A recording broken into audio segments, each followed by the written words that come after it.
اسلامی تقویم ہجری کا کیلنڈر حضرت عمر نے بنایا رضی اللہ تعالی عنہ نے، اور اسی تقویم کے مطابق وہ سال کی پہلی تاریخ کو اس دار دنیا سے آخرت کی جانب عازم سفر ہوئے۔ گویا جب ہجری سال کا آغاز ہوتا ہے تو سب سے پہلے ہمیں حضرت عمر فاروق کی یاد تڑپاتی ہے، ان کی شہادت کا تذکرہ تازہ ہوتا ہے، اور اطراف و اکناف عالم میں ان کے ذکر کی خوشبو سے، ان کے تذکرے کی مہک سے مشام ہستی منور ہوتے ہیں۔ تو یہ نئے سال کا آغاز ہے، ہم نئے عزم کے ساتھ آگے بڑھیں اور اپنی صبح کا آغاز صلاۃ التہجد سے کریں۔ تہجد کے لمحے اللہ کی رحمتوں کے نزول کے خاص لمحے ہوتے ہیں۔ میرے بزرگ فرمایا کرتے تھے کہ باطن کی صحت کے لیے تہجد کی نماز بہت ضروری ہے، اور جسم کی صحت کے لیے صبح کی سیر بڑی ضروری ہے۔ تو یہ دو چیزیں جو ہے وہ بہت ضروری ہے۔ تو بالخصوص یہ بچے جو ہیں، جب اس عمر میں یہ ان کی عادت پختہ ہو جائے گی تو یہ زندگی کی آخری سانس تک باقی رہے گی۔ میرے بزرگ فرمایا کرتے تھے کہ مجھے تہجد کا عادی میری ماں نے بنایا ہے۔ وہ کس طرح کہتے ہیں کہ جب تہجد کا وقت ہوتا تو میری ماں میرے پاؤں آ کے دباتی تھی اور میں جلدی سے اٹھ جاتا، تو وہ تہجد کے لیے مجھے مصلی پہ بٹھاتی۔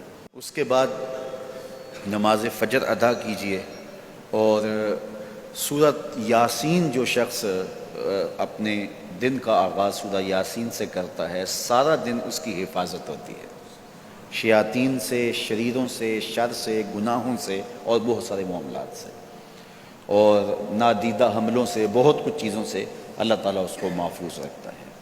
تو سارے سورہ یاسین کی تلاوت اپنے معمولات میں شامل کر لیں۔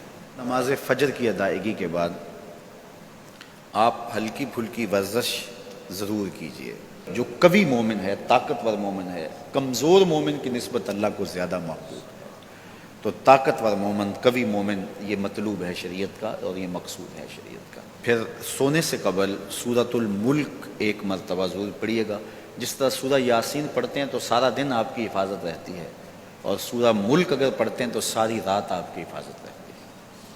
اور سورہ واقعہ ایک مرتبہ یہ زندگی میں معمول بنا لیں، کیونکہ ہمارے جو معاشی مسائل ہیں اس کا بہترین روحانی حل سورہ الواقعہ ہے۔ سورہ الواقعہ کی تلاوت کرنے والا کبھی بھی کنگال نہیں رہتا۔ میں جب بھی اللہ کی توفیق سے یہ محسوس کرتا ہوں کہ ادارے کو وسائل کی ضرورت ہے تو سورہ واقعہ کو زیادہ پڑھنا شروع کر دیتا ہوں، تو اللہ خزانہ غیب سے مدد فرما دیتا ہے۔ اور جب بھی کبھی میں چاہتا ہوں حرمین طیبین میں حاضری کے لیے، تو سورہ واقعہ کی تلاوت میں لازمی کرتا ہوں، اس نیت سے کہ اللہ اس کی برکت سے، وہاں چونکہ 1 کے بدلے میں جو ہے وہ ثواب ہے، تاکہ جو ہے وہ زیادہ سے زیادہ اللہ تعالیٰ وسائل عطا فرمائے۔ تو یہ ساری جو بہاریں آپ کو نظر آ رہی ہیں، اس میں بہت سارا حصہ سورہ الواقعہ کا ہے۔ جس معاشرے میں ہم جی رہے ہیں یہ ناہموار معاشرہ ہے۔ یہ ہمارے خاندانی نظم ہو تو وہاں بھی عجیب سی بولی اور عجیب سی لینگویج ہوتی ہے، اور ہمارا دیہاتی کلچر بھی، ہمارا شہری کلچر بھی، وہ بھی عجیب سا ہوتا ہے۔ اسی طرح جو ہے وہ یہ ہمارے مدارس کی، مساجد کی دنیا بھی، یہ بھی ایک الگ کائنات ہوتی ہے۔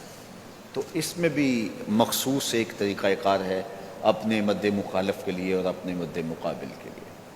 تو اس سے ہٹ کر کے جو ہے وہ جو شریعت کا مقصود ہے اس کے مطابق ہم نے اپنے قول و عمل کو مرتب اور منظم کرنا ہے۔